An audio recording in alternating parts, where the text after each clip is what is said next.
Welcome to First Unitarian Society of Minneapolis, the birthplace of Congregational Humanism. We carry on that tradition of free thought today, dedicated to promoting a free search for truth, meaning, and justice. Our web address is firstunitarian.org. I'm David Breeden, Senior Minister. Welcome.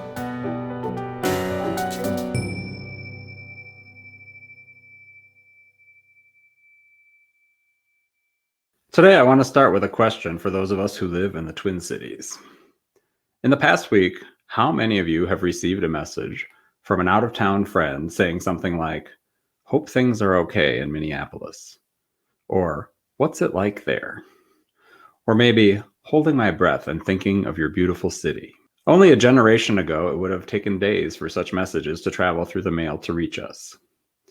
But in this time we live in, people far away who know us and know our city and know what's happening can tap out their thoughts and send them to us in an instant. And so many of them were thinking of us, watching us this week and for almost a year. The eyes of our friends, the eyes of our country, the eyes of much of the world have been on this once small city, a place long known for its purported quality of life, and now widely known for a particular manner of death. Hope things are okay in Minneapolis. Throughout the trial, things were both okay and not okay. Heartbroken witnesses took to the stand heroically to testify about the horror they had seen in person, firsthand, and to talk about the helplessness they felt. At those very same moments that the brutality was being recounted, you could stroll placidly beside one of our famous lakes and pass a rainbow of urban humanity benignly doing the same. Okay and not okay. Beautiful and as ugly as humanity can be, all in the same moments. The Latin origins of the word verdict are a simple translation of its syllables. The word means true statement. And we, you, me, and the world, we heard three true statements on Tuesday. Guilty, guilty, and guilty. These were welcome words that brought with them some sense of relief and an aura of justice. But even though we have all heard that the truth shall set us free, these truths, as welcome and powerful and as hard-fought as they were, these truths were not the same as liberation or justice. How are things there in Minnesota? No two flakes of snow are alike, even when it snows in April, and no two reactions have been identical. A friend of mine who was at George Floyd Square when the true statements were being read said the people around her who were under 40 cheered, and those who were over 40 cried. Perhaps those who were older were wearier of the long story of our country. Elsewhere around the city, race and age were less accurate predictors of reactions. There are Black people and white people who wish to defund the police, and Black people and white people who do not. Myron Medcalf, an African-American columnist for the Star Tribune, reported feeling a bit of hope. For the first time in a long time, he wrote in the Wednesday morning's paper, I could see the light. That same day, the Unitarian Universalist minister, the Reverend Karen Hutt, recounted the violence that she and her African-American relatives have suffered over more than a century. And she described hope as, quote, a naive conundrum that doesn't inspire action. America depends on Black people to wait and hope and pray, she said. Hope is useless. How are things in Minnesota? Well, it's a time of valid views that contradict. Contradict means opposite statements. But right now, those differing perspectives are deeply rooted in what's true. Probably even more complicated right now than the concept of hope is the concept of justice. Justice for George Floyd signs sprouted on buildings and lawns across the city and far beyond last summer. It is a wrenchingly familiar phrasing. Justice for Jamar, for Philando, for Brianna, for Dante, for Micaiah. The verdicts we heard this past week were right and good. But was justice achieved via what's officially called our justice system? What does justice even mean? What would it look like? Maybe we think we know or thought we knew. We use the word justice frequently in our congregation. Our second Unitarian Universalist principle calls for justice, equity, and compassion in human relations. And we have a social justice minister. But what does justice look like when someone is murdered, and murdered by the state? Old school, Old Testament style justice would use an eye for an eye, tooth for a tooth framework for rebalancing the scales of justice, with the goal of identical amounts of death on each side. But people of many theological stripes see the death penalty as primitive retribution, not justice. And in any case, it's not a legal option here. Were the verdicts justice? That's been a common question these past several days. That's in part because a true positive justice would be a reversal of Mr. Floyd's death penalty for his very minor crime. A true positive justice would be George Floyd still living among us.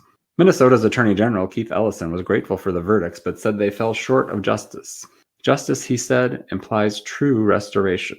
I found myself using the phrase a measure of justice to describe the trial's outcome. I saw other folks in recent days talking about the verdicts being a good start and the right step.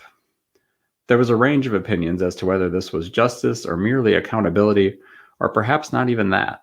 When we can't undo a horrific wrong, our system that is called justice, the system that is called the justice system, turns to punishment. I often think of our justice system as a punishment system. Similarly, our system that we call corrections is in many cases just a penal system, with little success in correcting the wrongs perpetrated or in turning around the trajectory of the perpetrators. It's real to acknowledge that we may note some satisfaction in seeing a murderer punished, even for those of us deeply critical of the prison industrial complex. As Kelechi Okafor, a London commentator, said on Twitter, "I want prisons not to exist, but I also want Derek Chauvin to serve 15 million years." She added, "I will unpack this in due course." There's indeed a lot to unpack for many of us, as we wrestle with contradictions informed by competing truths. At a nationwide UU vigil held Wednesday evening, one of the speakers was the Reverend Jason Leiden, a minister in Chicago who was once incarcerated for 6 months for an act of civil disobedience. Reverend Leiden pointed to our Universalist ancestors, who more than 2 centuries ago concluded that no one in the human family would ever be sent to hell by a loving God.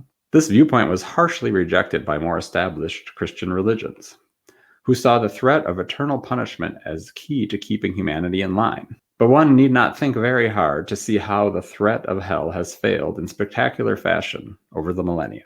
Punishment is not salvific, Reverend Leiden says. Punishment is not transformative. Punishment, not justice, is why George Floyd was arrested. Punishment, not justice, was what the attempt to take Daunte Wright into custody was about. These encounters were about small amounts of money, a few $100s in fines, a fake $20 bill.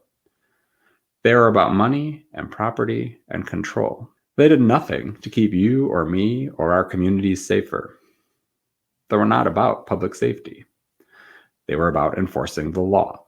And the history of law enforcement, like so much of United States history, is steeped in race, class, and brutality. In St. Louis, the police were originally organized to protect whites from indigenous people.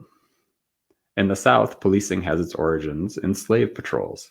In the big cities of the Northeast, the merchant class promoted centralized policing as a way to quash labor unrest amid growing populations of immigrants who were deemed dangerous classes. Policing in the United States has deep roots in protecting the haves from the have-nots. And while frequent attention is paid to the salaries, overtime, and pensions that provide many police officers with financially comfortable lives, policing as practiced in the United States also can hurt police.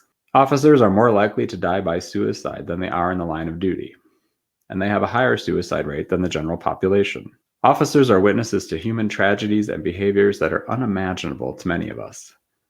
And serious questions exist about how well America's police are trained and supported. In some European countries, it takes at least 2.5 years of preparation to become a police officer. In the United States, it's sometimes 5 months. That's not a lot of time to learn about helping people with mental illnesses, or de-escalation, or personal strategies to cope with the traumas of the job. As Paul Hirschfield, a criminal justice professor at Rutgers University, told The Atlantic, if you only have 21 weeks of classroom training, naturally you're going to emphasize survival. There are a lot of complexities to hold right now, like the reality that some police department cultures are more harmful than others. A reality that, in Minneapolis, has attracted the attention of the U.S. Attorney General. There's the complexity that some people most affected by crime and policing want the police abolished, and some of them want more police, just to increase the chance of having something come between them and the criminals. And there's the reality that the safest neighborhoods in just about any metro area are the neighborhoods that see the fewest police. The police aren't standing guard, keeping out the crime or actively deterring it. In the best neighborhoods, they're not even there. Things like real estate and zoning and housing prices and school district boundaries and transportation policies and incarceration policies. Those are the things that are walling in or walling off the social problems that fuel cycles of poverty and more violent and property crime. There's another divide that I want to mention here because of the disproportionate political power that rural areas have in the United States. A few weeks ago, the Star Tribune published a news article looking at how rural Minnesotans view law enforcement differently from the way many city dwellers do. And one of the reasons you'll see "We Back the Badge" signs on country roads is that in small towns and sparsely populated counties, officers and deputies are not an anonymous occupying force of people who live elsewhere, which is how many of us in Minneapolis feel about our police force. Rural deputies and their families often are known in their communities, sometimes for generations, and those relationships make it easier to have a starting point of trust and accountability. Set in predominantly white rural Minnesota, the article failed to address how Indigenous people, immigrants, and people of color in those areas relate to the police. But the article helped me better understand the state and national political hurdles to making changes to law enforcement. Because there's a very wide gulf between those who see the police as allies and even neighbors and friends, and those who see the police as life-ending adversaries. So what do we do?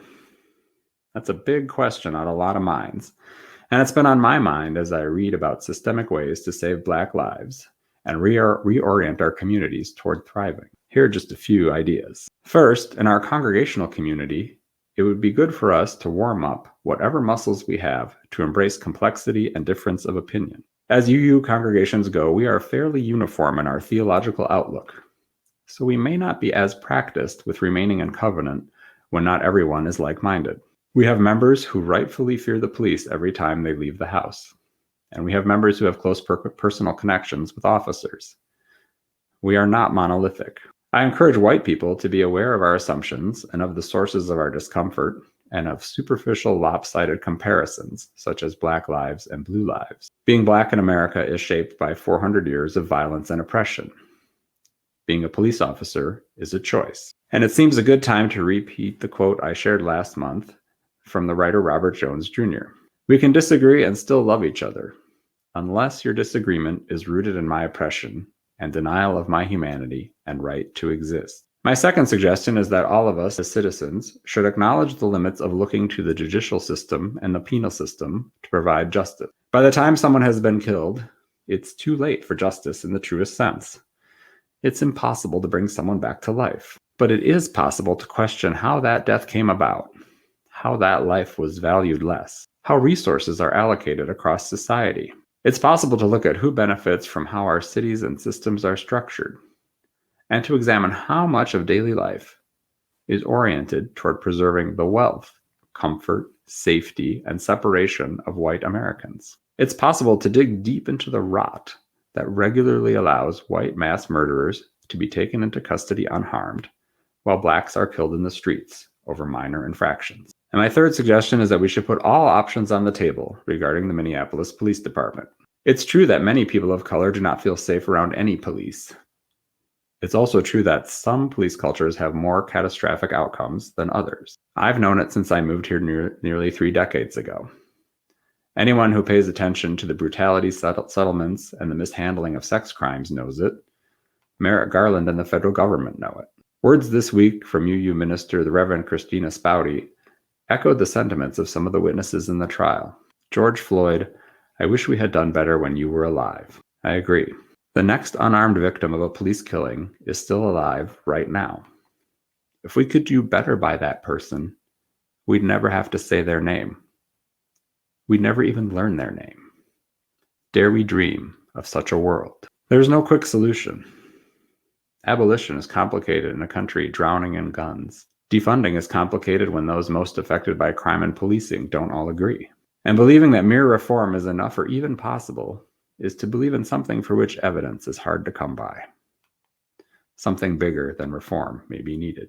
In 2013, the police department in Camden, New Jersey was dismantled, then reconstituted with many new hires and with training that focused on community connections and de-escalation, with training that de-emphasized the use of handcuffs and guns. Camden is still a very troubled city, but violent crime has dropped by 40%. Homicides dropped by more than half. Camden calls itself the birthplace of unity policing, Maybe Minneapolis could become the next city to have that kind of public safety rebirth. How are things in the Twin Cities? Our out-of-town friends are going to keep asking.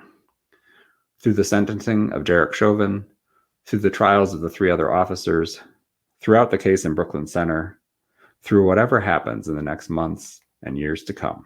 We're going to keep asking ourselves that same question too. And things are going to be okay and not okay. There's a chance right now for things to be more okay than they have been in the past, than in the past 50 years since Minneapolis switched to more of a law and order police model. How much more okay things get depends on our leaders, which leaders we choose, and what those leaders do in response to our votes and our pressure. This means ultimately it depends on all of us. As we go forward from our time together, may we take care of ourselves and each other. May we take action. And may each of us find a way to work toward the more just world we dream about, so all may freely breathe.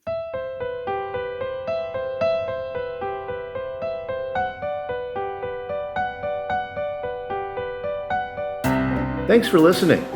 You can find much more about humanism and what's happening at First Unitarian Society in Minneapolis by visiting our website at firstunitarian.org.